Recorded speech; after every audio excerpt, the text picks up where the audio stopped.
Welcome to episode 97 of the Hockey Cards Gongshow podcast. My name is Josh. As always, I'm here with Troy. What's going on, Troy? How are you? I'm doing well. Not a whole lot going on. Same thing. It seems like every time we talk, I just got home from coaching my son's baseball team. That's what I'm doing. So it's time to record. Did you have a good 4th of July? I didn't even talk to you yesterday. What did you guys do? No, we didn't do much. We hung around here, did a lot of house stuff, organizing, all that fun stuff that you get to do when you have time off of work. We didn't even go to fireworks or anything. We just had people on our street shooting a bunch of them, so I just watched those. How did Puppy do with fireworks? Was the new dog scared of him? Not really. Puppy just kind of hung out and fell asleep, actually, during all the fireworks. My family spent the long weekend up at our cabin. In Minnesota, we call them cabins. I know much of our Canadian friends say cottage, but that's just weird to me.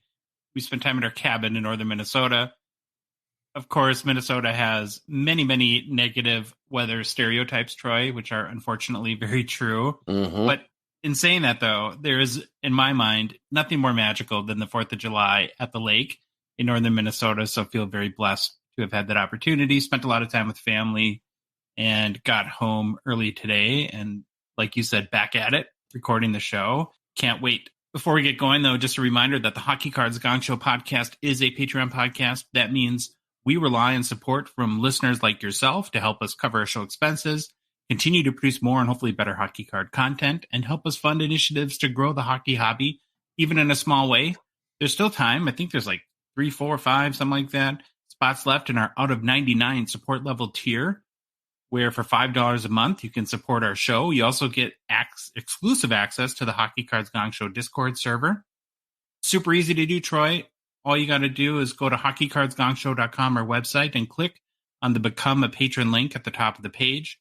Or you can go to the Patreon website directly at patreon.com and search for Hockey Cards Gong Show. Otherwise, there's a link in the show description for the podcast app you're listening to us on right now. And finally, there's a link in our link tree, which you can find in our Instagram and TikTok profile. Okay, Troy, you ready to, with the game plan? Ready to get going? On today's show, we begin with the greatest NHL player to wear number 97, kind of. Next, we take a look at tracking the top tier players in the game today and see what's going on with their cards and their values. Then it's off to hobby news, followed by our 2022-23 Hockey Hobby Nobody Cares team. I can't wait for this one. We then take a look at our favorite hockey cards from the PWCC Weekly Hockey Auction. And we end the show by looking at new product releases. All right, Josh, this might get us canceled right here. This is blasphemy, maybe some people would call it, but let's just go. I'm just going to go with it. This is insanity, Troy. I'm just going to go with it. The greatest NHL player to wear, number 97, per the Hockey Writers' greatest NHL player to wear each number article is... No, not Connor McDavid. It's Jeremy Roenick. Oh boy! Can we say once again per the Hockey Writers? Yeah, per the Hockey Writers' greatest NHL player to wear each number article. It's Jeremy Roenick. This, like I said before, might be the most controversial one yet. Let's just say this though. I will say this: the article does acknowledge that this number is McDavid's in the future, but for now, Roenick's 20 seasons and boatloads of points puts him on number 1 on the list for number 97, even though I don't think it will last for much longer. And the article itself, in so many words, basically says that. Hey, okay. I actually like it because we talk about McDavid all the time. We're going to talk about McDavid in this show when we get to the values of the top tier players. So let's talk about Roenick. That to me is fun. Roenick we never bring up. All right, Jeremy Roenick. He's a center from Boston, Massachusetts. Roenick was the 8th overall pick in the 1988 NHL entry draft by the Chicago Blackhawks.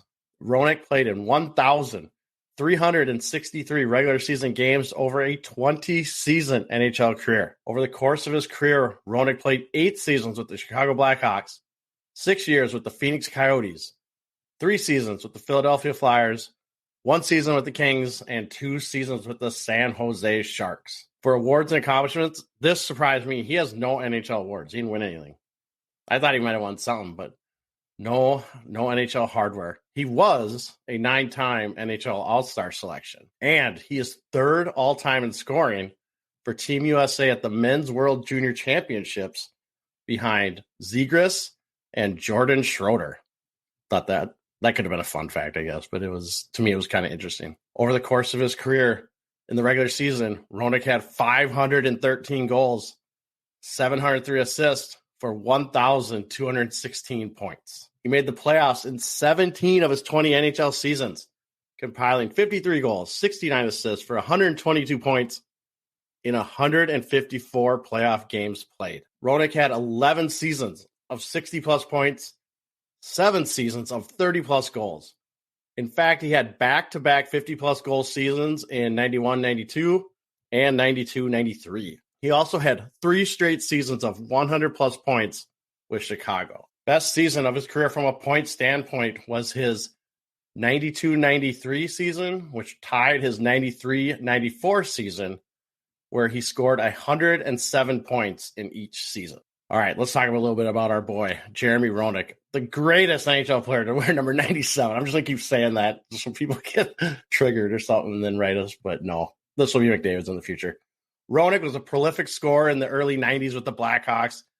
He was actually a really pretty consistent point producer all his career until the tail end where, like everyone, it kind of tailed off at the end of his career. Roenick, what I remember of Roenick is being just tough as nails. I remember the one he got cross-checked in the face, and I couldn't remember what. I remember the video, but I had to go look it up again.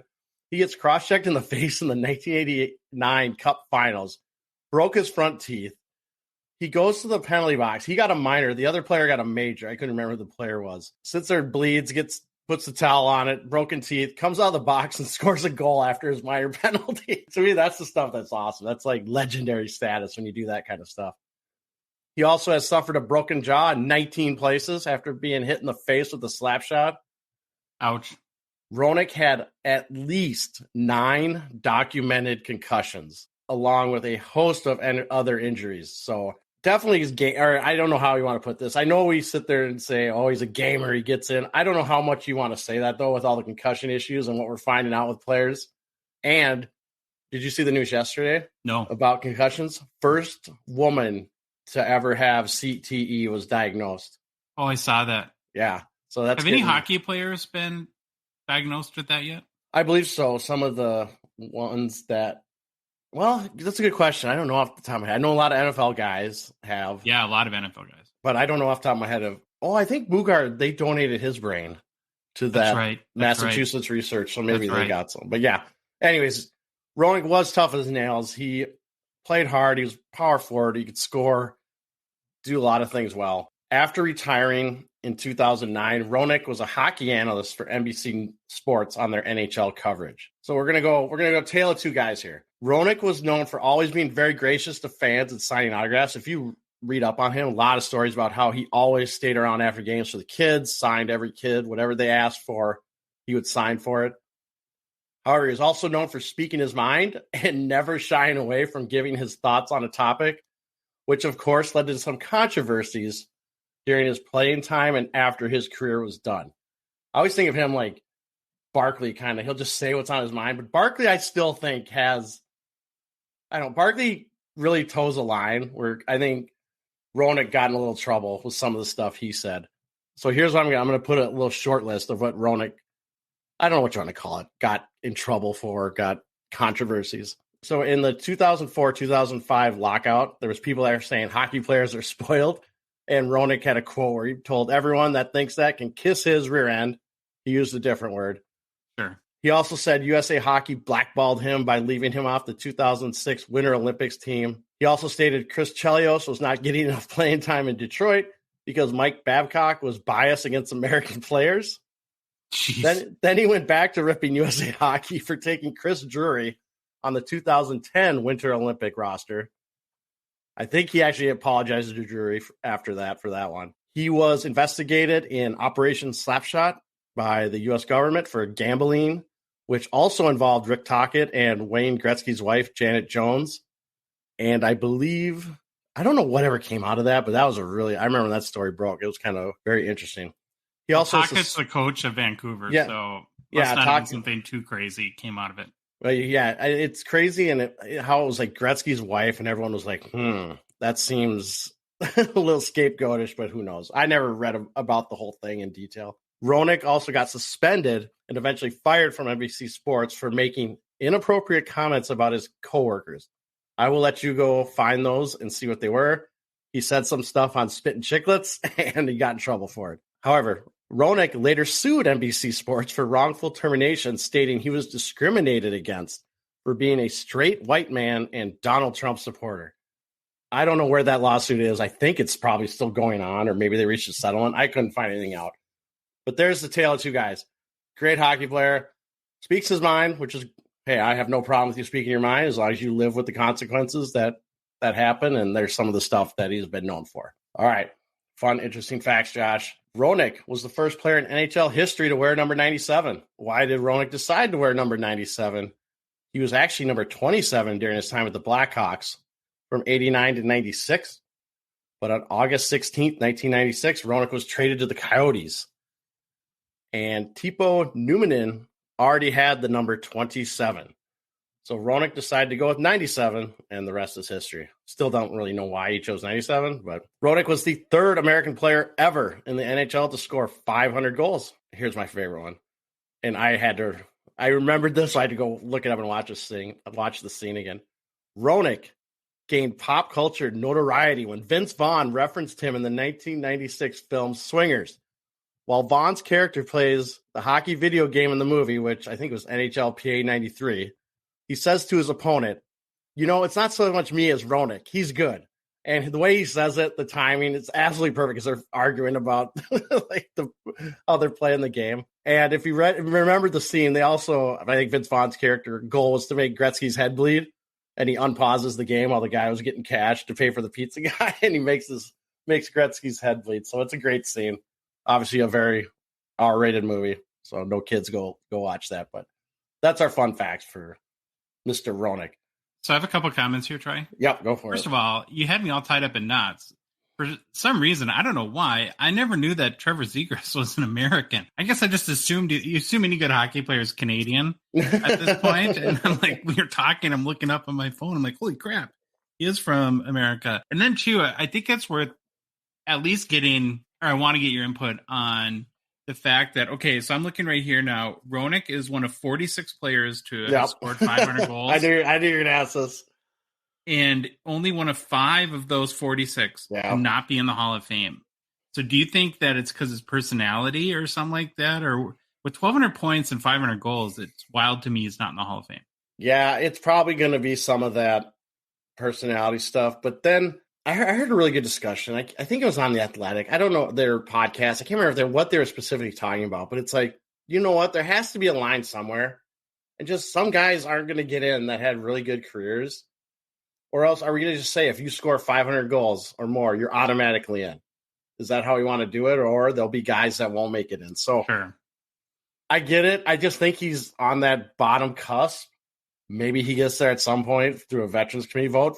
For now, with all the other activity or the whatever you want to call them, controversies, he's not getting any anytime soon. But you get to put one guy in the hall. McGillney. Guy Alexander McGillney. McGillney, no questions asked. All McGillney. Right. I'm a big McGillney guy. Yeah, it's a good point. It's a good discussion. I'm curious what other people think. All right, let's get quick. His rookie card, 1990-91 OPG Premier, number 100. PSA 10 has a pop of 1,004.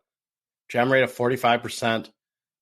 Card sells in the mid $30 range. If you want the BGS 9.5, the pop's 272. Gem rate 39%. This one sells in the 15 to 50 US dollar range, depending on subgrades. Pretty depressing, but that's what it is. Wow, very controversial, number 97.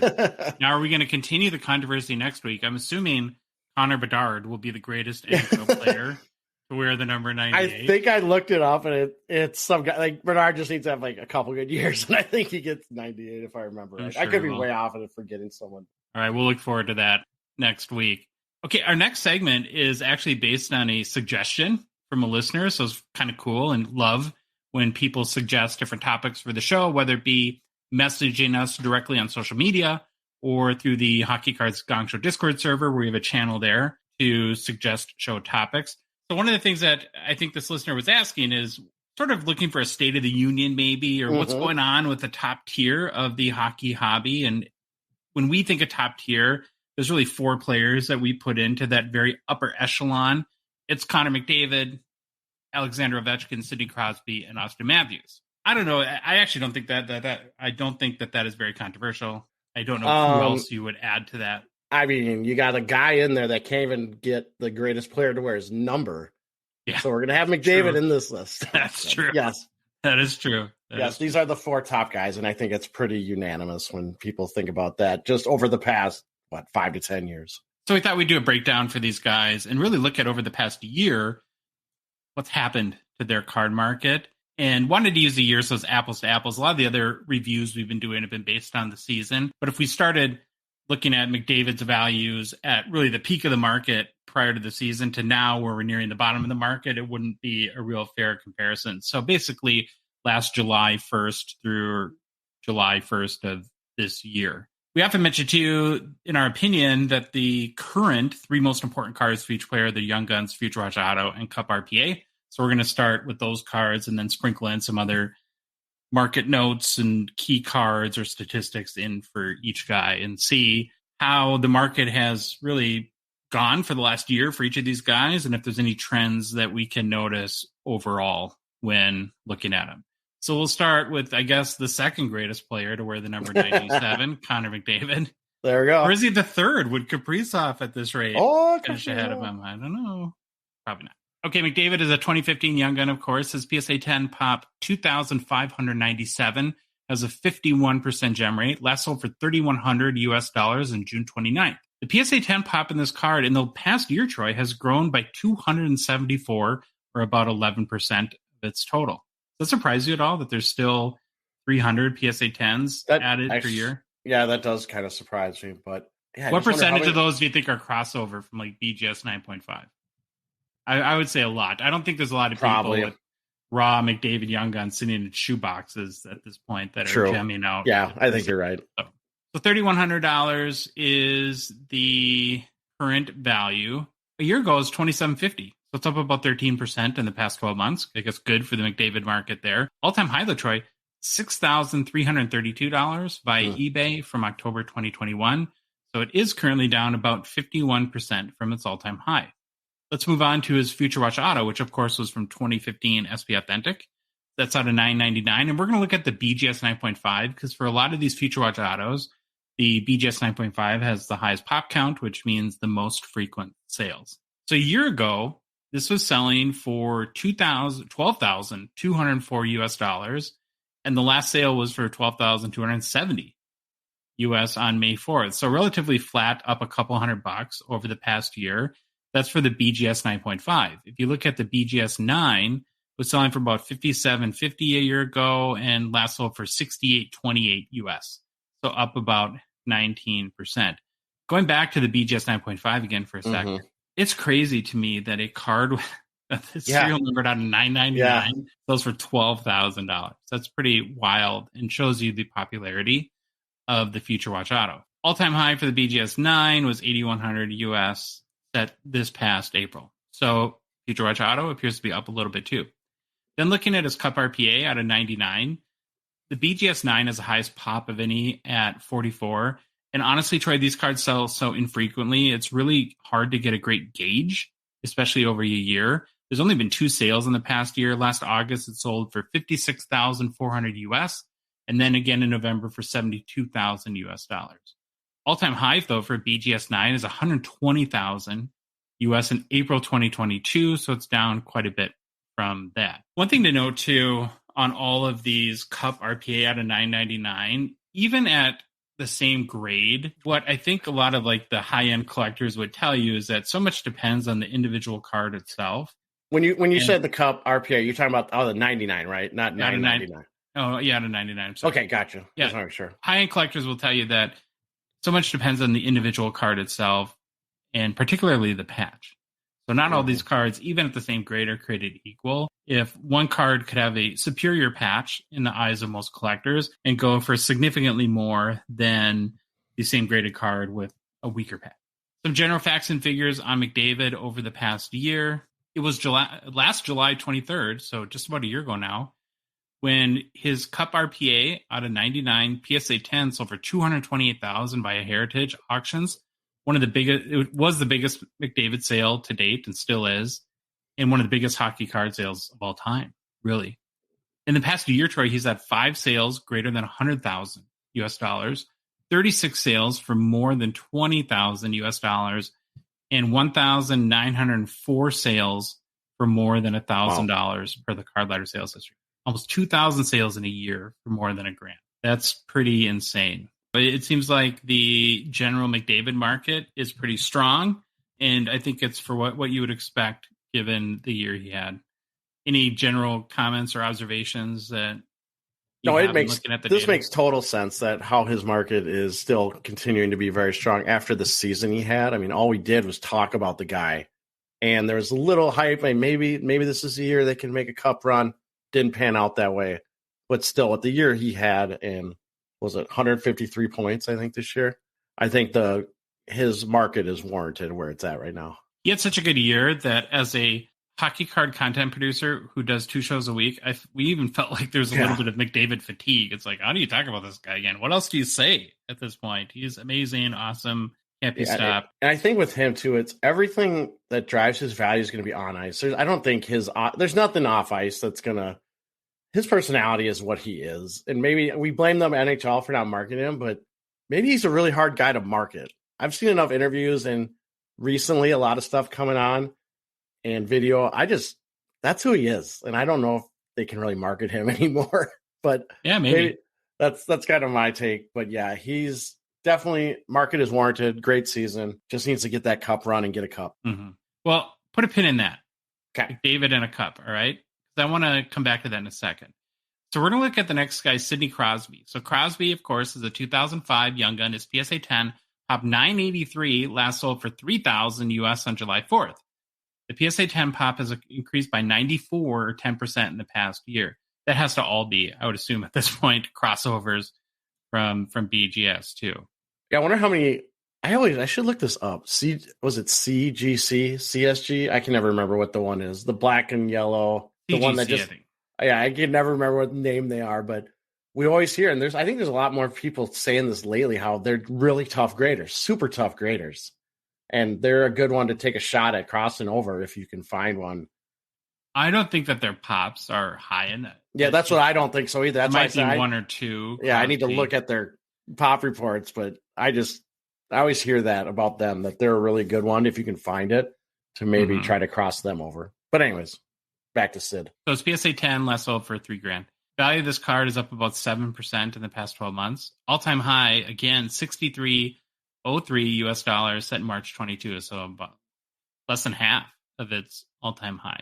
His 2005 SPF Ende Future Watch Auto out of 999, BGS 9.510 is a pop of 334, so a third of the total are BGS 9.510. It last sold for $5,280 US on June 25th. So technically, that puts the card down about 25% in the past year. When you look at the sales of this card, though, it's pretty consistent trend of peaks and valleys. The last sale is 5,280, but the sale before that was 8,500. And honestly, if you look at the last 5 sales, it goes 8,011 US, 5,040, 6,136 US, 8,500 US, and then 5,280. There's so many factors that go into this. It's how many people see the auction on the right day, if it's sold on a site that maybe isn't as popular as some of the other selling platforms. And then when it comes to the BGS 9.5, you also have to factor the subgrades, where there's usually a big difference in value between a minimum gem mint, which would have 3 9.5 subgrades and 1 9, and a true gem or true gem plus or true gem plus plus that has all 9.5 subgrades and maybe even 10 or 2. That can factor a lot into the price when you're evaluating BGS 9.5. They're basically not all created equal. All-time high, Troy, for BGS 9.510 copy of Crosby's Future Watch Auto is $14,463 US in April of 2021. So that's quite a bit down. If the last sale is right now $5,280 from 14. Yeah, at some point everyone's gonna be like, we just gotta throw out all 2021 sales because I think it was a really unique situation, but who knows? Maybe we'll get back there again. Not anytime soon, I'll tell you that. Looking at the high-end Crosby card, his 2005 Cup RPA out of 99, BGS 9.510, which is a pop count of 35, last sold for $68,400 US in May. Prior sale to that was $91,800 in October, so a big drop there. Again, you look at, well, why would a card drop by so much? Could be the fact that the market is down. Maybe a particular auction didn't have two people very competitive. Maybe back to the patch thing. One card was significantly better than the other. Who knows? One point I want to make, though, and this is where I said put a pin in McDavid winning a cup. That's the big knock that we always hear on McDavid. And maybe I'll ask the question for the first time on our show, is that even necessary or why? Because there's always something implied there, like his market in order to grow or market in order to reach its potential, he needs to win the cup. When you look at him compared to Crosby, who's got 3 Stanley Cups, his market is already 3 times, his cards are worth 3 times more. Yeah. Right? Like, look at his Future Watch Auto or his Cup RPA. Well, I think that's because of the talent he is and the points he puts up and who he is. But I still think a Cup would just bump him a little bit more. I'm not saying it would take him to the stratosphere like a Gretzky PSA 10 or anything, but that's kind of been my thought. But that's a good point on how he's got no cups. Crosby's got 3, and McDavid's values are way higher. Way higher.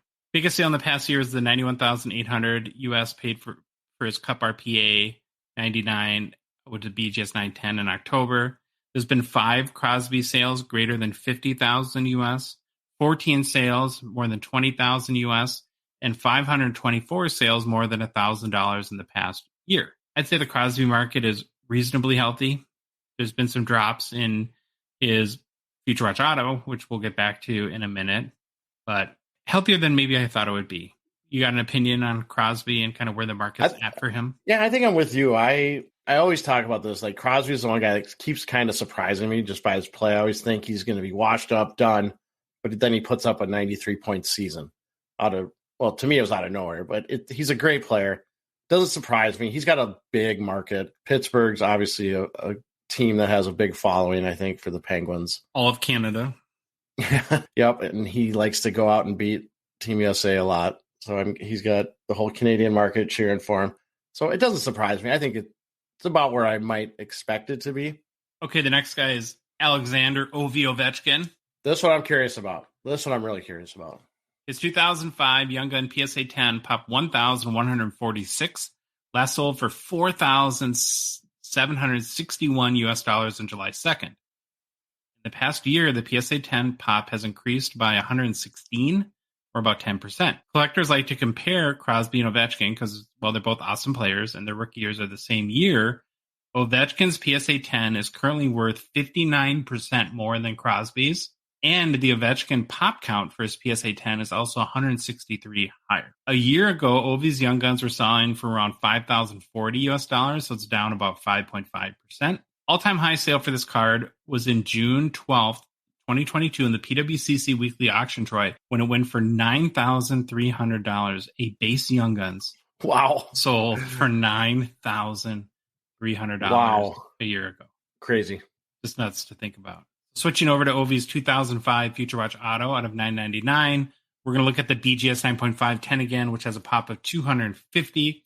Last sale on this card was February 12th, 2023 for $8,300 US. This was for a minimum gem BGS 9.5. It is down about 37% in the past year from when it had sold for $13,200 US in August of 2022 at Heritage.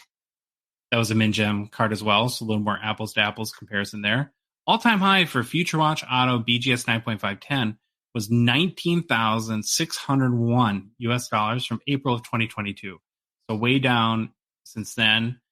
It's about half of its value down. But again, I'll say, just like with the base Young Guns, you had an Ovi card out of $999 that sold for almost 20 grand. Just mind-blowing how the values of his cards. And then you look at his 2005, the Cup RPA. June was a huge month for that. We saw a record sale for his PSA 10 last month at $182,400 US. Pop one card, although, it's PSA 10, but was a BGS 9, as we discussed on previous shows. There's only been one sale for each of his BGS 9.5 and BGS 9 copies of his Cup RPA out of 99. It's hard to gauge exactly where the card's at. And I think for all these guys, those cards are so valuable. Those Cup RPA 99, they just don't sell every month. Yeah. And you almost have to look at them at like a 2-year period, which then there's, the market changes so much in 2 years. It's really hard to gauge anyways. So it just gets confusing when you look at those. There's been the one sale of his 2005 Cup RPA PSA 10 that we mentioned that sold for more than $100,000 in the past year. Also, again, the highest publicly selling Ovi card ever.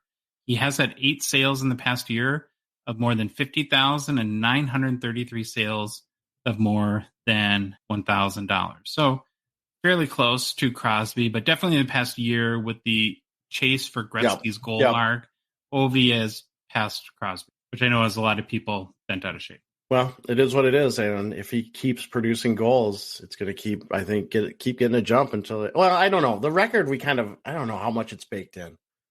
It's definitely been baked in a little bit because of the run, and he had a great year. He had 42 goals. But that will be interesting to see how that chase goes if he can keep it up at that high level. I've said this before too.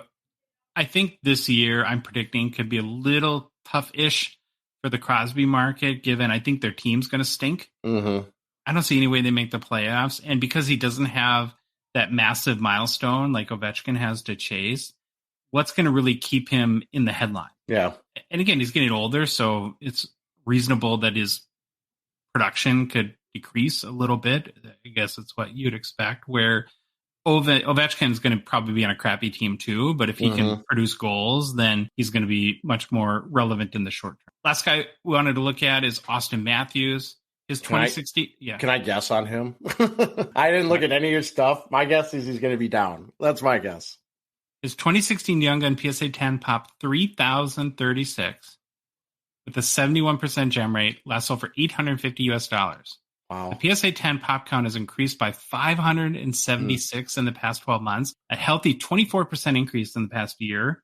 And it's not like this is a 2021 card or 2022 card. The card is what, 6 years old as far as set releases? One thing I've noticed is like a lot of breaks and stuff always throw in the retail boxes. They always throw in the blasters of these, trying to find the man. I've seen a couple pulled. Yeah. So that's one of those things where maybe there's a bunch of retail blasters out there for this that people are pulling out of. I don't know. That's just something I've noticed. Very not scientific at all.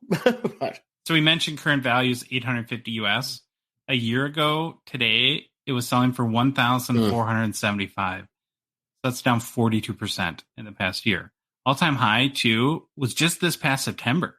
So right before the start of the season, somebody dropped $2,900 US on a Matthews Young Gun PSA 10. And again, now it's worth $850. That is a 71% decrease in value. Since then, yikes. Well, Roenick would say this is an American bias, right? Because he's an American guy. No one likes the Americans.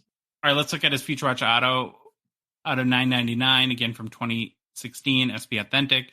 We're going to use BGS 9.510 because there's a pop of 333. Last sale on this card was June 24th when it sold for $3,784 US. It's been in this range really since December. So if you look at the last 10 sales, Troy, they've been almost even, going on the high end 3,900 US down to 3,200, right? And last sale was 3,700, so more at the top of that range. Looking at like the half a dozen sales prior to that, though, so going back like 15 sales, there was a huge cliff that this card basically fell off. So on November 7th, it sold for 7,800 US, and then the next sale was 3,900. And it's been in that range ever since. So it's down about 54% in the past year. All-time high for this card was actually last June 1st, whopping $12,725 US. It's lost, Troy, 70% of its value in the last year. And then finally, there's the Matthews 2016, the Cup RPA. Just like with the other top tier guys, this card, honestly, Troy, doesn't sell very often. The past 2 years, really 2 years, has been a handful of sales. Most recently, a BGS 910 did sell for $13,000 US in June via the PWCC Vault. There's another BGS 9 that sold prior to that for $9,600 and in May, and then a BGS 8 that sold for $10,800 in February. You are looking for an indicator, though. A raw copy did sell for $17,807 by eBay in January 2022. So based on that, it is down because the last sale was $13,000 for BGS 9. Then again, it depends what you consider the value equivalency between a raw and a BGS 9. Who knows? Gives me a headache thinking about all that. Of all these guys, just like you predicted, Matthews seems to be down the most, which kind of makes sense. He had arguably the worst season of the 4 and is also the least accomplished of the top 4 top-tier guys to begin with. Your thoughts on Matthews? So Matthews, I think, is kind of a conundrum. I do agree that he probably, out of the 4, he seemed like he had the most down season, but I think a lot of people forget he did score 40 goals this season. I kind of forgot about that, and he had the second most points he's ever had in his career. He had 86. Toronto's just, they're always struggling. At least they got out of the first round this year. But I think there was some issues with Matthews. I know there's some guys not saying he's tough enough, and when he was getting beat up and he was just laughing, he wouldn't fight back and all that stuff with him. I get why it went down a little bit, but to me, he's still a great player.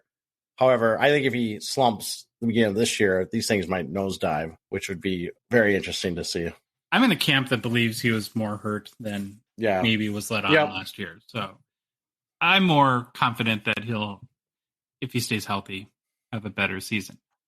So those are the 4 guys. Now I want to talk about maybe what are some takeaways or just general thoughts based on looking at, again, the top tier of the hockey hobby, the 4 players, McDavid, Crosby, Ovechkin, and Matthews. For these guys, Troy, if you look at their base PSA Young Guns and Future Watch Auto out of $9.99 for Young Guns for PSA 10, Future Watch for looking at BGS 9.5s, they're almost all significantly down from their all-time high. In the case you have Matthews, who didn't play as great this year, but McDavid, who had his best year ever. I think there's another number of reasons why this could be happening. Of course, the market is undoubtedly down over the past year, and that's going to factor in. But part of me is wondering if I don't know how you put it, if the hobby is smartening up to the fact that there's 1 billion base Young Guns out there, or that the Future Watch Auto has 1,000 copies when it's released, that there has to be like a theoretical maximum, right? Yeah.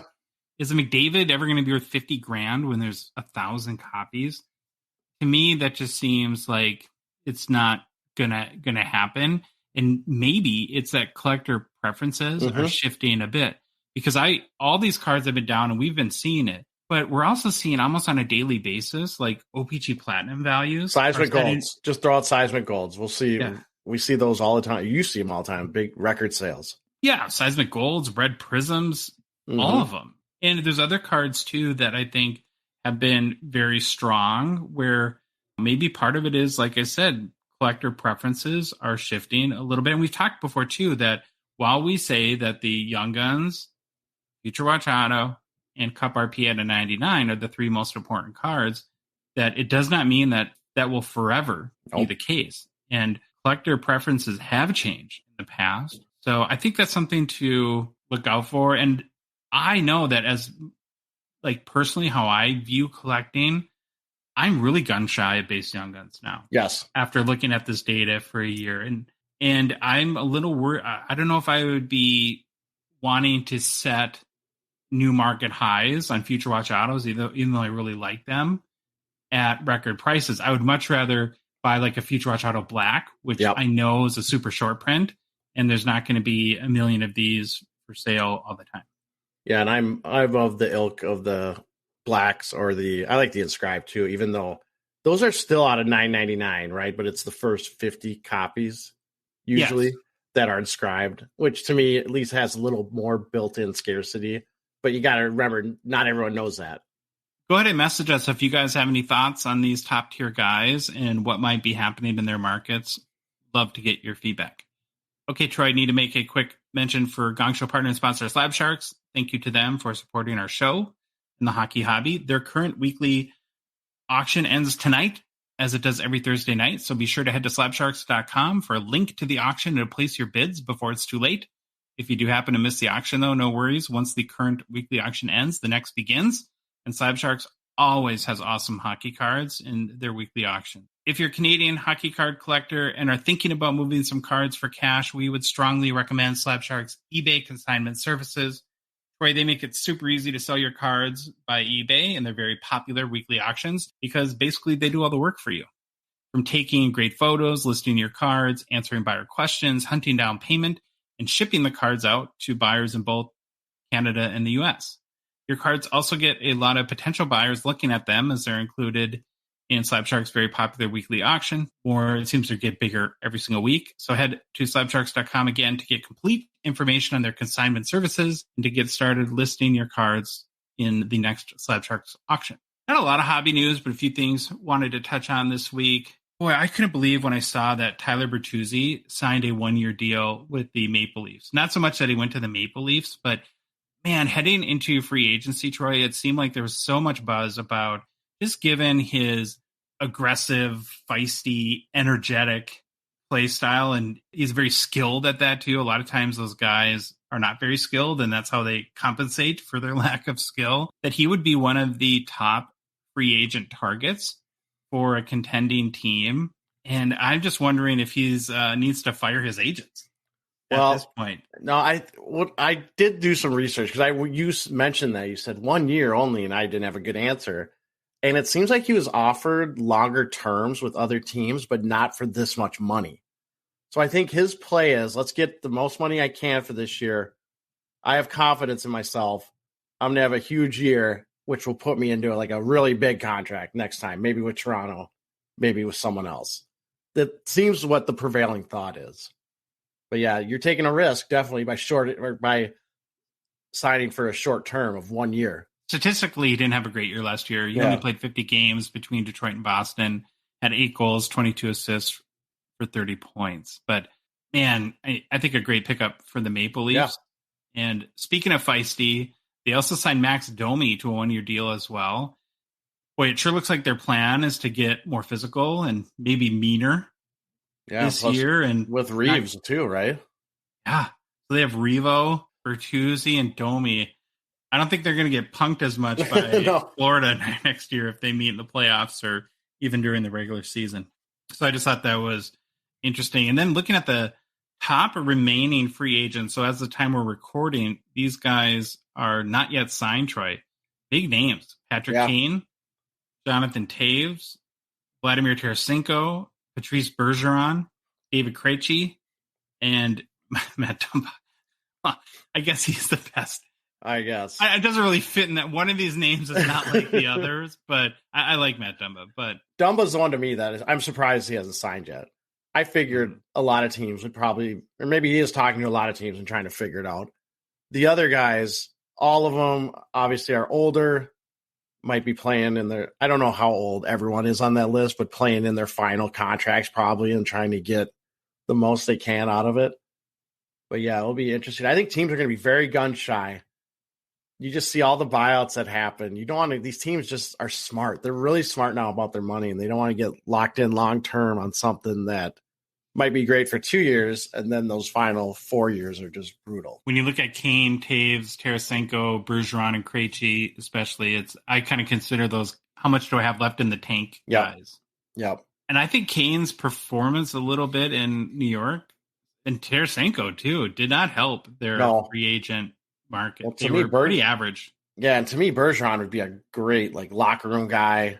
It's just someone to come in and he's got a good attitude of culture. Maybe the Blackhawks go get him. Can help with. I don't know if he'd go to the Blackhawks, but help. I think both him and Krejci are Boston or retired. Are they Boston for life, and that's it? I'm guessing. Anywhere else? Yeah, makes sense. We'll see what happens.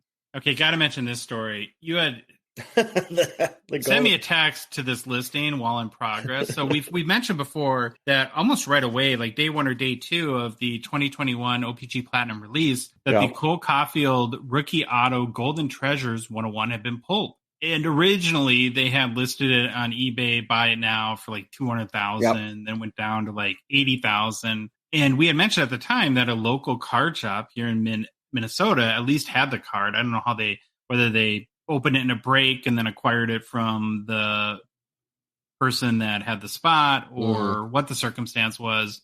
But anyways, they had been in control of the card and it was for sale on their eBay store. Well, they ended up auctioning it And you had sent me the link on Tuesday night at about midnight, and it was like ends in 2 hours, and we're in Minnesota Central Time. And I'm like, they're ending the auction on this card at 2 a.m. Central Time on a Tuesday? Yeah, and now, mind you, the card shop here in Minnesota is a big eBay seller. They have 27,000 or so ratings on eBay, and they have hundreds of thousands of cards listed. It just boggles my mind that you would do that. So, and I have all these like now conspiracy theories floating in my head, like maybe from like the most benign that, well, are they trying to be cute and they're thinking, well, it's right before 4th of July. We'll end in the middle of the night when somebody's drunk and overspends. But I think that's like a stretch. Yeah, to begin with. That's not a good thing to bet on, I don't think. Or did the consigner say, list it right now? I don't care. I just want it listed right now. Because it did end up selling for $12,711 US. But you have to assume, right, that money was left on the table by ending this auction at 2 a.m. Central Time on a Tuesday. It's there's not even a worse time you could think of. And for the biggest card in the whole set, it just blows my mind that this happened. Somebody got a deal. Well, if we should drive up there sometime in the next couple of weeks and walk in and ask them, because we know where the shop is. We know who the people are. We should go in there and see what's going on. Probably won't talk about it, but you have to assume, though, right, that if they had ended the auction at 9 p.m. on a Sunday night, it would have gone for more than $12,700. I don't know if it would have gone for double that. I'm not saying, but you would think there would be at least a few more bids. Yeah, I agree with you 100%. I still think it's funny, or that's not funny, but I just to see they first listed it at 200,000, then they dropped it to 80,000 for the buy now, and now it's sold for 12,000 at 2 a.m. on Tuesday. 2 a.m. When the auction ended. Yeah, when the auction ended. Okay, we're both excited about this next segment. It's our 2022-23 Hockey Hobby Nobody Cares team. If we do nothing else next year to repeat, we will do this because I had more fun putting together this segment than I think almost anything I've done on the show. So it's part of our look back at the 2022-23 NHL season, Troy. And I think really this is one of our most prestigious honors. Again, the 2022-23 Hockey Hobby Nobody Cares team. These are players that had amazing seasons, yet the hobby, for whatever reason, doesn't seem to care much. Not only do their cards not sell for anywhere the amount the top tier guys that we just went over do, but collectors don't even seem to buy any of their cards, hardly ever. So the NHL, Troy, can have its first team, all-star team, the second team, all-star team. But we, the Gong Show, we have our 2022-23 Hockey Hobby Nobody Cares team. Without further ado, here's your honorees. At forward, the first of our three members of the Nobody Cares team are Nikita Kucherov. Kind of feels like a perennial spot for Kucherov. Last season, Troy, he finished fourth in the NHL in points with only 113, which included 30 goals, 83 assists. It's his third 100-point season. His best year was in 2018. He had 128 points. Kucherov's still only 29, has 2 Stanley Cups, 729 points, and 644 games played, and nobody cares. Nobody cares. Kucherov's 2013 Young Gun PSA 10 Pop 401 has a 61% gem rate. Last sold for $313 US, which is down 38% in the past year. He scored 113 points, and his Young Guns went down 38%. Kucherov has 7 cards that have sold for $1,000 or more all time, according to the Card Ladder sales history, and Connor Bedard has 195. Again, 729 points and 644 games played. In June, collectors bought a paltry 113 total Nikita Kucherov cards in the secondary market, which is about one half of the Cole Perfetti cards that sold last year. Wow. Kucherov is so under the radar, people, that Troy thought he played defense for the first month of our show. I'm still getting my T-shirts made. Kucherov for Norris Trophy. And while Matthew Tkachuk this year found his way out of the Florida Hobby Bermuda Triangle, Kucherov sadly has not. So, Troy, do you agree that Nikita Kucherov is the first selection at forward for the annual Hockey Hobby? Nobody cares. Agree 100%. I think the Bedard, I can live with the Bedard stat that you said, but the Cole Perfetti one, that really just, that like sticks the knife in and then just twists it. And that really does it for him. So, yes, Kucherov, well-deserved on Nobody Cares. The second forward on our 2022-23 Hockey Hobby Nobody Cares team is Mikko Rantanen. The only 26-year-old Finnish forward for the Colorado Avalanche finished the 2022-23 regular season with a mere 55 goals, added another 50 assists for 105 points in 82 games played. That was good enough to finish the regular season third in the NHL in goals and eighth in points. 2022 was definitely a breakout season for Rantanen, as his best prior season was the year prior, where he had 36 goals and 56 assists for 92 points. So a big jump, but it's not like he came out of nowhere. In fact, Troy, I went back and I looked at every single one of his NHL seasons, and in all but one, his goals per game average has increased every year. Wow. Now, does the hobby care? No one cares. No one cares. Nobody cares. Rantanen's 2015 Young Gun PSA 10 popped $8.95 with a 47% gem rate. Last sold for $136 on July 1st, down 2% in the past year, after he scored 55 goals at 26 years old. He had zero sales at more than $1,000 in the past year. And looking back at June, collectors bought 114 Mikko Rantanen cards on the secondary market per card ladder sales history, about 3.5 times less cards than Shane Wright. Or Cole Perfetti. It's half less than Cole Perfetti, right? Yeah. Top Rantanen's... It's crazy. 113 for Kucherov. I mean, I know it's not a perfect science. We use great card ladder. They don't capture 100%, but it's crazy. 113 for Kucherov, 114 for Rantanen. Crazy. Top Rantanen sale in the past year was a 2016 SP Authentic Future Watch Auto Inscribed BGS 9.510 True Gem Mint. Sold for $879 in December. And now we're to the third forward and final forward in our 2022-23 Hockey Hobby Nobody Cares team. We're going to go back, Troy, to the Florida Bermuda Hobby Triangle. Yep. Welcome to Tampa Bay, baby. Our second Lightning player is Braden Point. Gets the nod. Another 26-year-old. The Tampa Bay forward finished the 2022-23 regular season with 51 goals, 44 assists for 95 points. Not too shabby. It's by far Point's best season, as his top season prior was in 2018-19, where he had 41 goals, 51 assists for 92 points. Injuries and the pandemic had limited his games played in the past few seasons, but he's pretty much always been a producer when he's on the ice. Over 7 seasons and 499 games played, he has 218 goals, 245 assists for 463 points. That's a career average, Troy, of 0.93 points per game and 0.44 goals per game. Troy, would you like to take a guess if the hobby cares? I think my guess would be hobby don't care. Hobby don't care. You're right. Hobby don't care. Braden Point's 2016 Young Gun PSA 10 popped $971, so a lot were submitted. 62% gem rate, last sold for $73 US in June 25th. That's down 38% in the past 12 months. Wow. 51 goals and 44 assists, 95 points, $73. So $73 again for 51 goals means collectors right now only have to pay about $1.43 per goal to get his Young Gun PSA 10. If you're a Laffy fan, Troy, it'll cost you $6.69 per goal. Shots fired? Shots fired. Shots fired. In June, collectors scooped up a whopping 104 Braden Point cards in the secondary market. Per card ladder sales history, about 2.5 times less than Quentin Byfield, who's done nothing. Wow. I'll tell you this. What I get from this, if I'm a Tampa Bay fan, I'm loving life. I can collect great players for a decent price.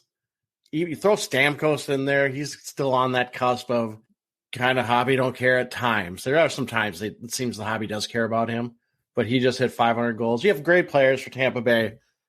Load up, man, while you can. Our forwards on the 2022-23 Hockey Hobby Nobody Cares team, again, are Nikita Kucherov, Mikko Rantanen, and Braden Point. We do have some honorable mentions. A couple New York Rangers, Artemi Panarin and Mika Zibanejad, and then Clayton Keller. Got to throw that in there, too. Those are the honorable mentions. Okay, we're ready for defensemen. We have 2 honorees. The first one, Troy, is Erik Karlsson. When Erik Karlsson finished the 2022-23 regular season with 25 goals and 76 assists for 101 points, not only did he have a great season, but he made NHL history. He became, Troy, only the 6th NHL defenseman to score 100 points in a season. Wow. A feat that was last accomplished by Brian Leetch in 1991-92, 31 years ago. His 25 goals were also the 38th most in a single season in NHL history. And producing points is really nothing new for the 32-year-old Karlsson, who has 178 goals and 583 assists for 761 points in 920 career games played. That's 0.833 points per game. And for a defenseman, Troy, is good enough for 8th all-time in NHL history. The hobby surely must care, right? No. Nope. Hobby don't care. His 2009 Young Gun PSA 10 popped 217, last sold for $190 on May 26. It is up 22% in the past year, so that's good. But $190 for all-time scoring defenseman with the PSA 10 pop at 217? 217, wow. It's not that great. But that's not really where our nobody cares case comes from. It's more the lack of general interest in his cards, Troy. Last month, 61 Erik Karlsson cards sold on the secondary markets, and only 608 have sold in the past 6 months, really all year. That's less than the total Matty Beniers cards that sold last month. Okay, I should have looked this up. I wonder how many Gritty cards sold in that time. Yeah, maybe. I wonder if Gritty outsold them. I'll look it up after the show, but that to me is, wow, that's crazy. Top sale in the past year for Karlsson, his lone sale of more than $1,000, which was a really nice card, a 2009 Upper Deck Ice Premiers, rookie patch auto out of 10, BGS 9.510 that sold for $1,200 US in November. Thoughts on Erik Karlsson as one of our honorees at defense in our Nobody Cares team? I don't know. Probably part of it is due to this 101 point season really did kind of come out of nowhere, right? I don't think this is anywhere near, like, was this double the most points he's ever had in a season?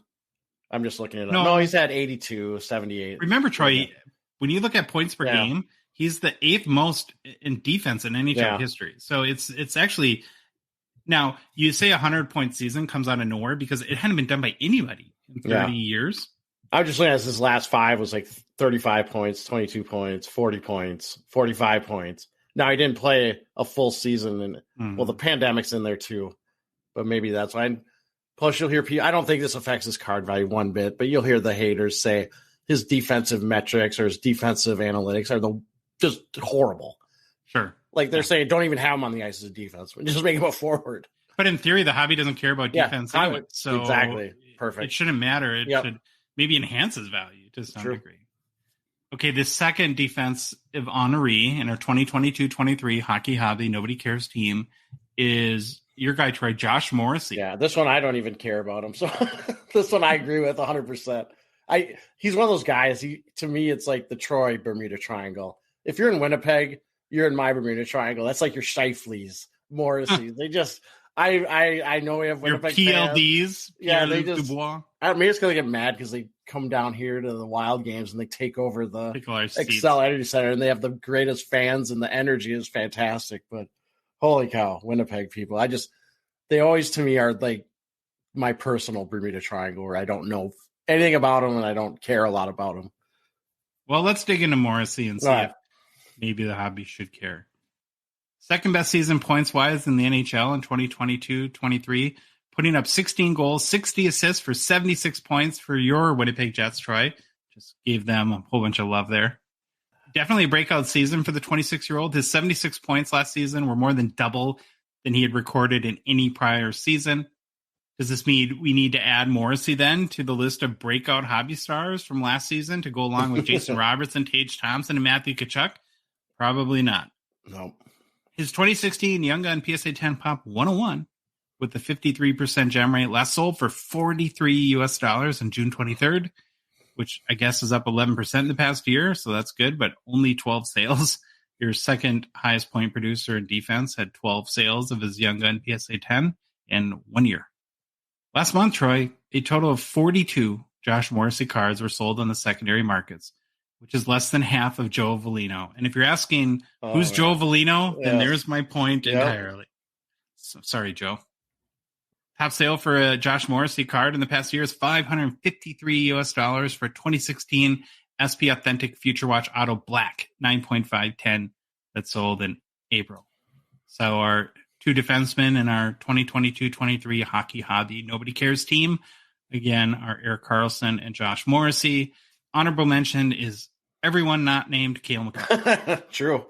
He's the only defenseman the hobby really cares about. True. That only leaves goalie, Troy, our last honoree, and we'll round out our team. This one's a little tougher, I'll admit. But I decided to go with Alexander Georgiev. So after Colorado won the Stanley Cup in 2021-22, they felt confident to let Darcy Kemper walk for the 26-year-old backup to Igor Shesterkin. Big risk, some might say, getting rid of your Stanley Cup winning tendy for a backup. Well, Georgiev was pretty solid this year, Troy, for the Avs. He's tied with Sorokin and Ottinger for third in games played with 62. Finished the regular season, very nice, 40, 16, and 6. Finished 8th in save percentage at .919. But did the hobby jump on the opportunity to pick up a relatively young goalie from a Stanley Cup winning team? No. Only 146 Georgiev cards have sold in the secondary market in the past year. Yes, they said 146 in 1 year. It takes about 5 days to sell 146 Connor Bedard cards in the secondary markets. Georgiev's Young Guns is one of these kind of weird ones that now that we have extended doesn't happen anymore. Yeah. It was a 2017 SP Authentic Upper Deck update. So as a PSA 10 pop of a pretty low 29, only 3 sold in the past year.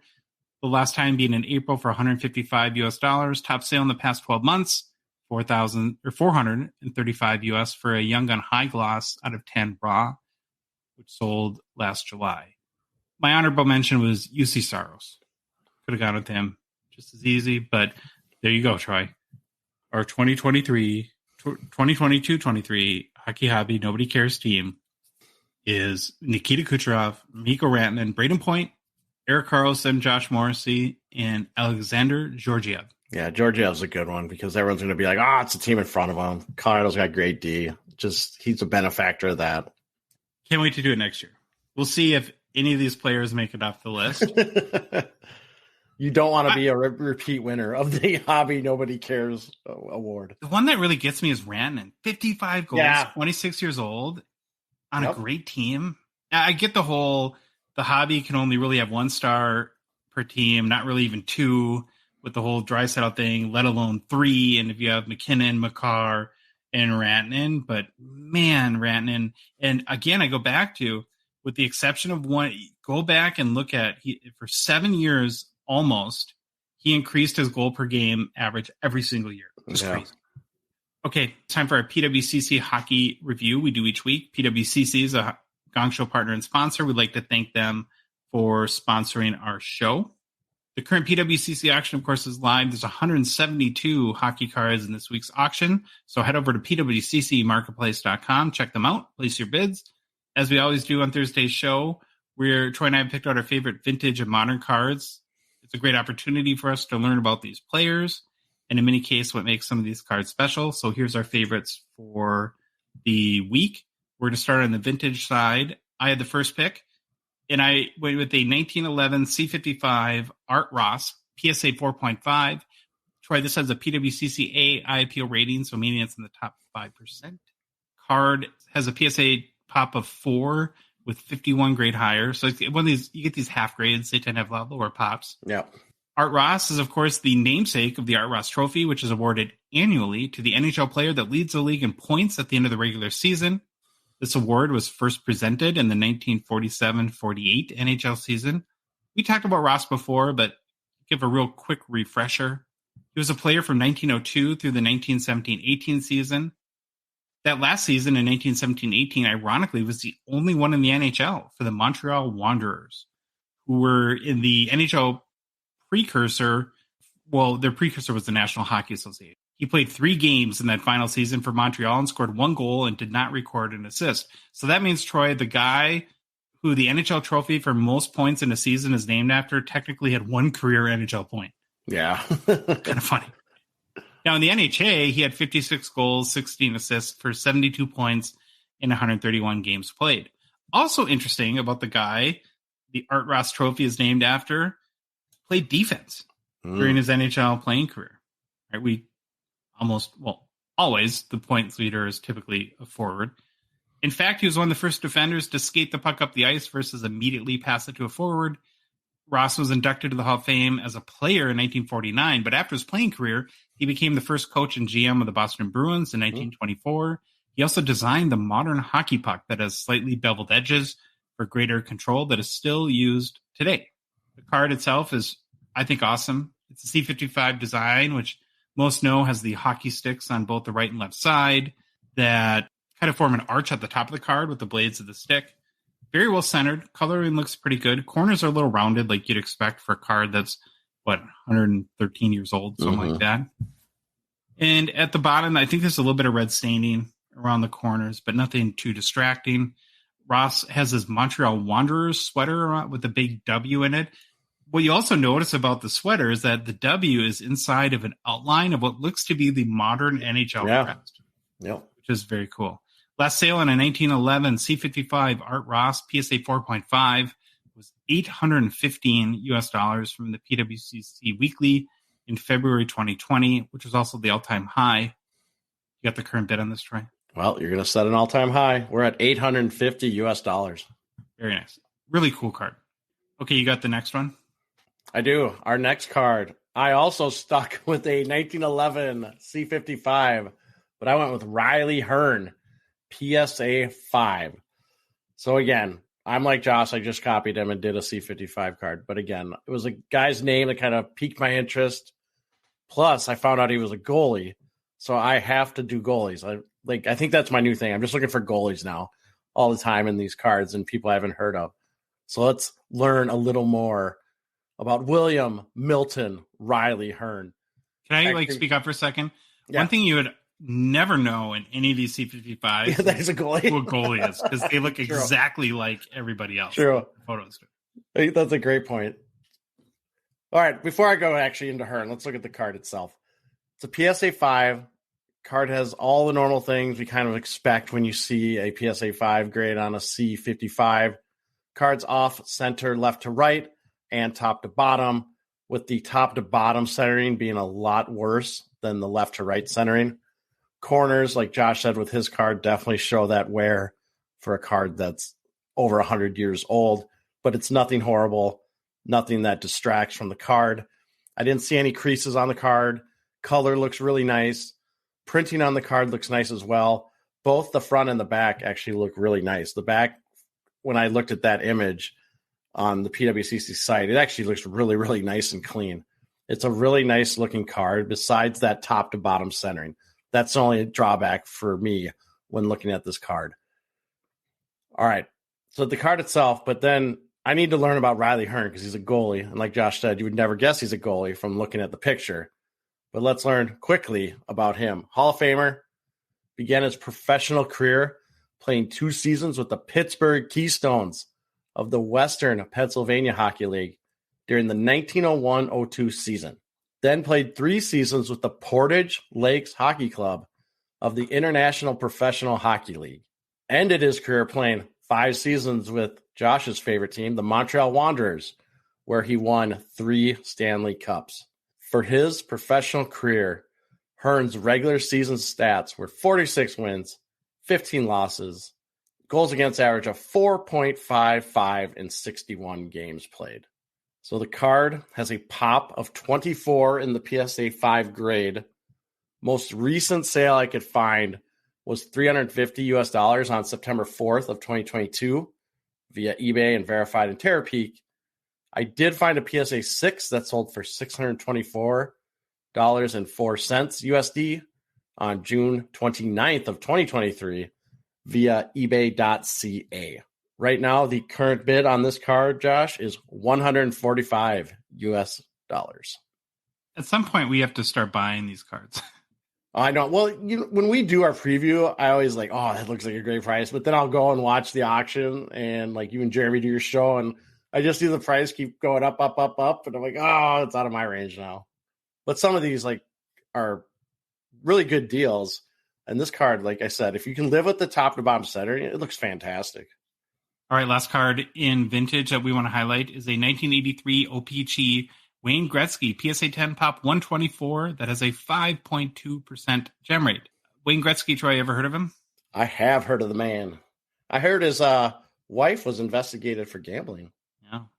I'm thinking he might be one of 3 or 4 possibilities for your greatest player to wear the number 99 coming soon. Can't wait to see who that one is. I'll quit the show if he's not 99. Just saying. I picked this card because, well, frankly, it doesn't come up for sale that often, at least at this grade, or at least I haven't seen it and been covering these auctions for about 6 months now. And for any collector that's seriously pursuing the Gretzky run, I think this would be a very intriguing card. There's also a 1984 OPG PSA 10 in the PWCC Weekly too, so if you want to go for a twofer, you can snatch them both up. The card features Wayne in a pose you also don't see real often. He's kind of hunched over, I guess, presumably in the face-off circle, looking focused and ready to go. I'm not sure that if the 83 OPG design is one of my favorites in the early 80s OPG, but I'm actually a big fan of this card. I think it looks really nice, and it's an interesting Gretzky card, so I guess I like it for that reason. And hey, Troy, you can't go wrong with Wayne. When in doubt, go with Wayne. Yeah, you can't go wrong with Wayne. I was mentioned to you off air, but this card, I will always remember this card because as a kid, I had this card, and I just remember the pose, the player. It's one of those cards that it really stuck in my memory. It's like burned into my memory, this card. And so I love that you did this card. It looks great. I love this card, the image on it. Last sale for 1983 OPG Wayne Gretzky PSA 10 Pop 124 was $1,874 US on May 21st. All-time high is $3,152. Set in the PWCC Weekly in March of 2021. You got a current bid? $400 US. Okay, we're going to switch to modern. The first modern card we want to talk about is a 2019 The Cup Cale Makar limited logos rookie patch auto out of 50 BGS 8.5. This to me is an awesome card. Honestly, the more I see these, I think limited logo RPAs might be one of my favorite rookie cards for a player. Like if you could have any card just based on the look of it. I know the Cup RPA 99 is more prestige, but I think as a collector, I like this one better, to be honest. I also think these fall into as safe as an option as you can get in, I guess, if you want to think like categories for investment. Of course, there's no guarantees in life, and the hobby does change. We just talked about maybe are people shifting away from Future Watch autos out of $9.99, but I just can't envision a scenario, Troy, where collectors are not excited about limited logo cards 10 to 15 years from now. I mean, they're limited to 50, but I suppose that's the kiss of death now, where they're going to be hot garbage in 6 months. True. Yeah, I just really, really like them. One thing I noticed right away in this card, though, is it's graded a BGS 8.5, and there's no auto grade. You don't run into that situation very often where a rookie patch auto that's graded by BGS and doesn't include an auto grade. I'm wondering if the auto is like bubbly, or does it look bad, do you think? Yeah, I think that's definitely the reason why. And so I'm like, oh, that's a bummer. I wonder if they're probably trying to hide that, which I think they are. I did, though, go look at every sale I could find of this card, and in 100% of the cases, there's bubbling on every auto. Interesting. So if this is a card you want, don't be worried that, well, this is... No, I didn't say I saw all 50. I saw all the ones that I've seen photos for. And actually, to some degree, this one might have the least amount of bubbling on the auto from others that I saw. But it's something to know, and it doesn't really bother me in this case. Is this something that would prevent you from buying this card? It would not prevent me from buying the card, but I'm curious. I would be interested in what happened to this card in 20 years. Does that bubbling get worse? Does it stay? Get worse? I don't know. It's a good question. Yeah, I don't know. I mean, do you even keep it out? Like we've heard, not to make sure fluorescent lights don't hit your autos, right? Those are supposed to degrade them over time. It has to be LEDs. You just keep it in a box and hope it stays where it's at. Oh, I just had this random kind of crazy idea. What if you could invent a card technology where when you looked at the card for the 100th time, it disappeared and disintegrated? You remind me of our Delta, like the Delta technology where you can look at the screen and it knows you're looking at it. So it shows your flight information, Weird. Even though someone could stand next to you and see their flight information and you're looking at the same screen. That'd be crazy. In general, though, I think it's a beautiful card, horizontal. It's got a 4-color patch, which is crazy. Of course, Makar is hockey's golden boy defenseman. Yep. So there's a lot to like about this card. I think he's primed to have a little bit of a rebound year too. And before you get offended, what I mean by that is he took like 50 steps forward in 2021 and maybe 4 steps backwards in 2022. He had injuries last year that plagued him a little bit. Of course, Colorado didn't make it as deep in the playoffs as they had hoped. So in general, I think it might be a decent time to buy Makar. Last sale on this card was a raw copy that sold back in December for $2,031 US. All-time highs for another raw copy that went for $3,421 US last October. You got a current bid? $1,575 US. Okay, now back to controversy. Troy's modern pick. I'm just so controversial today. So my modern pick, modern, I'm going to cough when I say that. A 1982 OPG hockey, Bob Sauvé, number 34, PSA 8. All right, I admit, I'm really stretching the term modern. Don't you worry that Josh had a 1983 card in his vintage section. That doesn't matter. I am using executive privilege, and I'm putting this card in for my modern selection. This is called It's My Show. I get to do whatever I want. Well, listen, this card's great. It is a great card, but I have to point out, and I know you have the phonetic spelling, but without the phonetic depicted there, his name looks like Bob Swap. Yep. And believe me, I saw the name. I was like, well, I'm just going to say I don't know what to say. But then I was like, no, I'm taking the extra step, and I'm going to figure it out. So I go onto YouTube, find some video of him, and it's like game footage. And of course, it's in French. Like the first 3 videos I found were French games when they played like Montreal. And I could hear the announcer saying it, but I couldn't understand it. And I finally found an English version where they said his name. So I think I got that one right. But again, it's my modern pick, but it's an old card. It's a 1982 OPG. I love this card. It's just a sweet looking goalie card and shows a nice example of what a 70s/80s goalie should look like. I didn't know anything about Mr. Sauvé, so I wanted to look at this card, and I love the image on it. It's just perfect. So looking at the card first, looks really nice. It's got great color. It's off center, a small bit left to right, and a little bit top to bottom. Edges look really nice, and I put in a note here. This is where Josh tells me the story of sheet cut versus wire cut. I'm guessing this one was sheet cut because the edges look really nice.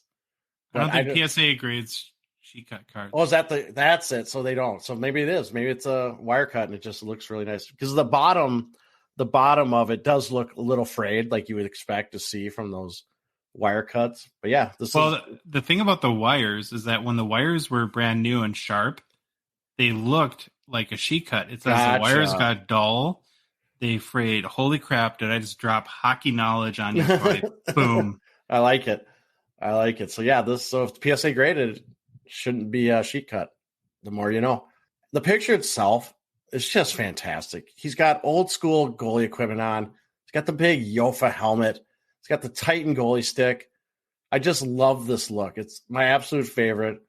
When we talked about second string, I love the vintage stuff that they have. That's the old brown waffles. Stuff like that, I really appreciate in goalie gear.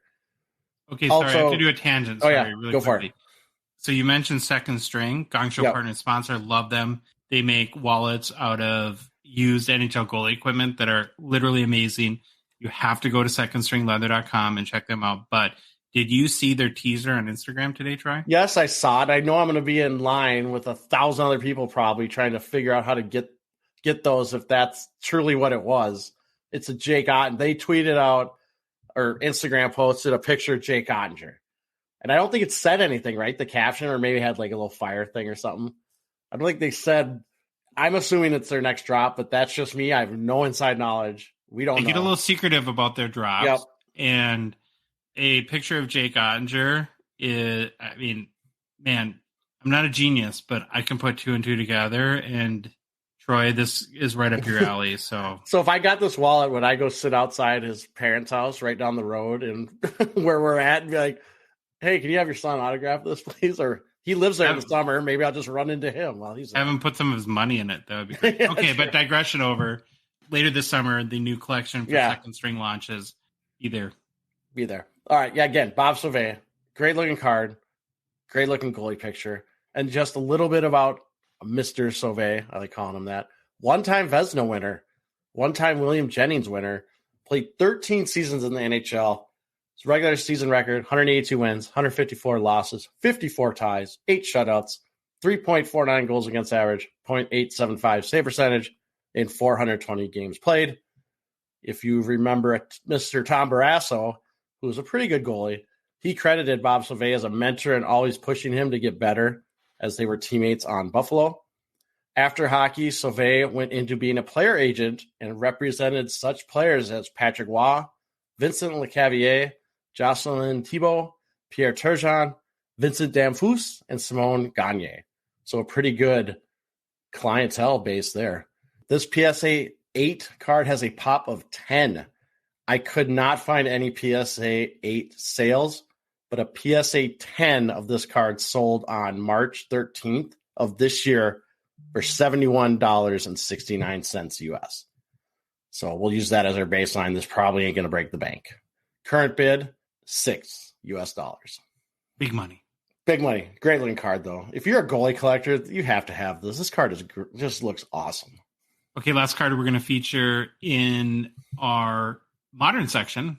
We are going to actually get a little bit more modern. We're going to fast forward the clock. You're going to use the term modern 38 years the way forward. It's meant to be. Yeah. And talk about a 2020 Ultimate Collection, Ultimate Introductions Gold, Kirill Kaprizov, rookie auto out of 15, BGS 8.5. First off, we love our guy Kaprizov. And secondly, I am a complete sucker for gold autos on black backgrounds. Yep. I actually put this card up there, Troy, with the Future Watch Auto Black as far as top rookie auto cards. I might give, in the case of Kaprizov, the Future Watch Auto Black a slight edge because in that card, he's wearing the Wild's retro uniform, which has our much preferred North Stars colorway versus the ugly Christmas colors that the Wild normally have. Not a big fan of.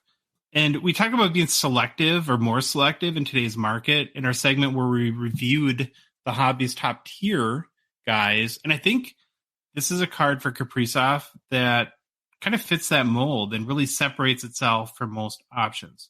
I think I would put this as far as cool looking, awesome looking, whatever term you use, in my top 10 Kaprizov rookie cards. I really, really like the design of this card. And I think if you collect Kaprizov, it's one that you would be interested as well. The auto is got gold ink and big and bold on a black background. In general, the Kaprizov market's been down a little bit. He was hurt last year, missed a number of games, which didn't help his point totals, and I think made his season look kind of meh.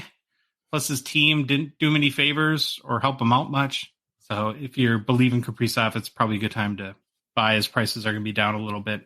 This card's actually a parallel too. It's the Onyx Black. So there are higher serial numbered versions too, which I think help to make this one even a little bit more exclusive. Your thoughts on it? Do you like this card too? Absolutely love the design of this card. However, I don't like the Beckett holder. I don't like this card in the Beckett holder. I wonder what this card would look like now that I'm sounding like I'm a CSG Bobo now. In that black and gold holder, a black and gold card. I wonder how that would look. Yeah, maybe. Look pretty cool. But I don't like it in the Beckett holder, but it's a great looking card. I found 2 prior sales in Card Ladder sales history. They were both raw. One went for $1,300 in May of 2022, and then for $585 in December 2022. Current bid, Troy? $220 US. I'm curious, is this one you think would sell higher if it was raw? Whatever it goes Maybe. for. I wonder if the raw would sell for more. I don't know if BGS 8.5 hurts it that much. What's odd when you look at the subgrades is that they're great. Surface that grade. Surface. Like, what's wrong with the surface? It's hard to tell from afar. Yep. Anyways, maybe there's a big print line or stuff or something like that. No idea. But the surface grade is 7.5. So again, head to pwccmarketplace.com, check out all the hockey cards, and then I'll be back with Jeremy Lee this Sunday night at 8:30 Central Time on Sports Card Live's YouTube channel to talk about all the hockey cards in the auction, look at some of the sales, and chat with everyone who's watching. So be sure to tune into that. Okay, we're going to switch over to new product releases and continue our series of collector and value ratings. This time, Troy, we're looking at 2021-22 Upper Deck Ice, which was released, when was that? On June 14th, 2023. So God, it feels like, again, forever ago. It does. 3 weeks ago, I guess. We're in a little bit of a lull with new releases, so I think it's a good time to catch our breath and take another one of these more recent sets and dig into what's happened as we've kind of held the cards, seen the cards, watched break, looked at some secondary market sales. Hobby boxes are still selling $130 range in the US and 180 Canadian. That's per David Adams in the US and Clutz and Chara in Canada. In a hobby box, you get 6 cards per pack, 12 packs per box. Plus, this year you get a 2020 bonus pack because they did not release Ice in 2020. So they're doing, it's kind of a dual rookie class, essentially, which is a big plus for me, especially due to the strength of the 2020 rookies, of course, which is highlighted by J-Rob, Jason Robertson, our guy Kaprizov, Timmy Stützle, Ilya Sorokin, Jake Ottinger, etc. We talked about last show about having the importance of sets having like an identifiable chase card. So we were talking about synergy last show. And Ice definitely has that with the much beloved Ice Premiers cards that have a long established market in the hobby. I will say, though, about Ice Premiers in this year, I kind of feel like that maybe there's too many parallels. I agree 100%. Use the example in the 2020 bonus pack where there's one up to like $1,299, and they're all estate cards, and I kind of get why they did this because they wanted to have like the best cards be like the Ice Premier cards out of 99 is like the core card. When you get to like the $12.99, it's like a sheet of paper thin, floppy, just doesn't look very nice. And so I don't know if that's being nitpicky or what, but that's just what I felt. And so you have that 2020 bonus pack where you got the dual class. And then Upper Deck included some very, very nice high-end exquisite auto and patch auto tribute cards. So for autos, it's based on the 2009 exquisite design, and then the illustrious 2003-4 patch autos, which are very, very nice. We got one of those in our pack opening videos, Alex Newhook, so that was pretty cool. They even have rip cards, Troy, which I know are a favorite of yours. I love rip cards. Yeah, so kind especially when they're a good card, like you just don't know if you should do it. You always do it. Just do it. 100%. I couldn't not. Another huge plus for me on this set is that the base rookie checklist for the 2001 rookies is 50 players, not 100, like we're seeing in other sets like OPG Platinum, which of course makes a big difference in the odds that you'll hit a top or notable rookie. Top sale so far from this set is a Cole Caufield 03 Exquisite RPA at a 25. That sold for $3,149 on June 22nd. The patch is ridiculous on this card. It is very, very nice. But not bad, though. In 3 weeks on 130 box, a $3,100 sale. So far in Card Ladder sales history, there's 3 sales at greater than $1,000 and 7 at more than 500. There's 47 public sales to this point at more than $130, which I use kind of as a marker because that's what the box costs in the US. One note on Ice, though, when you're looking at sales, and maybe this is just a Josh problem that nobody cares about. Nope, it's a Troy problem. I remember I complained about this too. I don't know when, but I said the same thing. There's a certain amount of sets that are really hard to get all the data in one search because the set is technically Upper Deck Ice, but some people, if you just search like Ice, there's actually lots of cards or sets that have like a subset with the name Ice in it. So you're going to get a lot of random cards in there. And then for whatever reason too, when a lot of people list exquisite cards, they don't list them from the set they came from. So like in the case of the Caufield, it would be listed as Cole Caufield Exquisite RPA. It wouldn't mention Ice now. So when I looked up all the data, I knew I'd be missing some. And some sets are like a Metal Universe is super easy because everyone always says 2021 Metal Universe. Yeah. Right? Not the case here. Just a note there. So here's my value rating. From a value standpoint, looking at ROI, I think there's a lot to like about this release from a value perspective. First, it's not super expensive, $130 a box, pretty palatable. You're going to get Ice Premiers, which you get 3 with the 2020 bonus pack, although some may be pretty high numbered because there's lots of parallels. There's decent looking inserts. You get chances for some really big cards like the rip cards or the exquisite autos, patch autos. Then you throw in the 2020 bonus pack, and I think I'm going big here, Troy. I'm going 9.5 on the value rating. You want to give your value rating?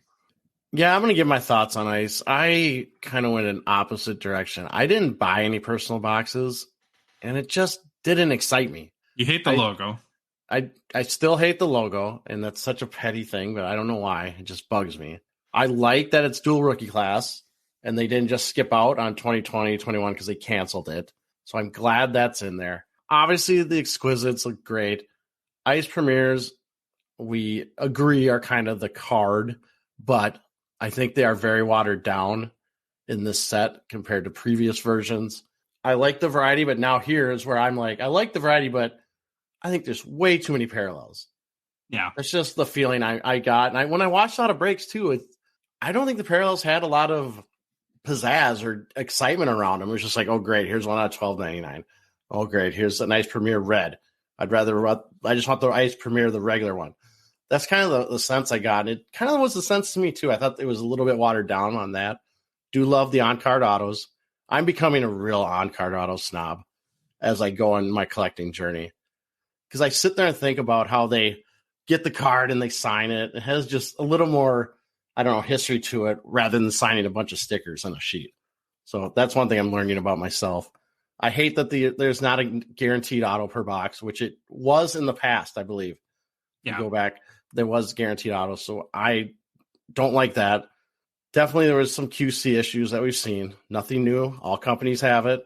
I just don't. I actually didn't see any. I'm curious. What are the QC issues you saw? Like the rookie ones, I think it might have been in the 2020 packs. They were misprinted. Like the rookie was like in the middle of like a line. It was really bad. Oh, well, I got a Kaprizov. Or we did, and it doesn't even say rookie on it.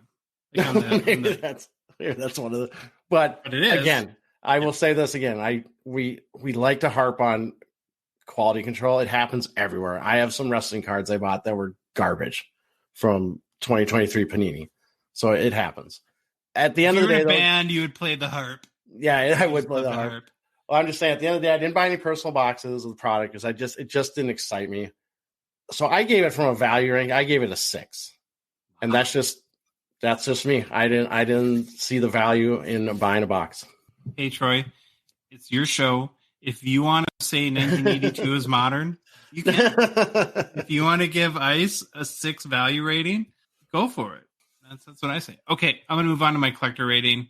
Not a ton to add here. I'm trying to think how do I draw a distinction? I do like this product, though, too, from a collector perspective. I'll go back to probably my big complaint is the too many parallels of the Ice Premiers. But, man, when you hit one of those lower number ones, they really are nice. And I think that my biggest thing from a collector standpoint is you get a lot of variety in a box and a lot of really nice cards. Man, I guess what else can you ask for? So I gave it a 9 on collector rating. Yeah, I started at a 6, but I went up because I started thinking about it more, and having just the Exquisites and I think the Ice Premiers bumped me up a point. So I went with a 7 for the collector aspect.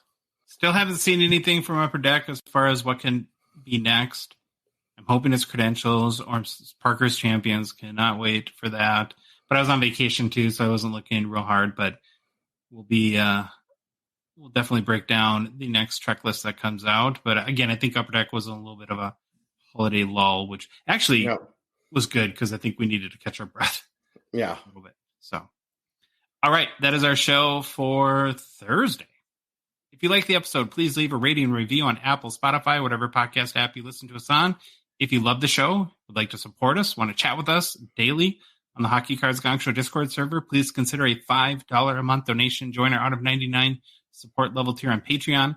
The link is in the show description within our Instagram or TikTok profile and our link tree.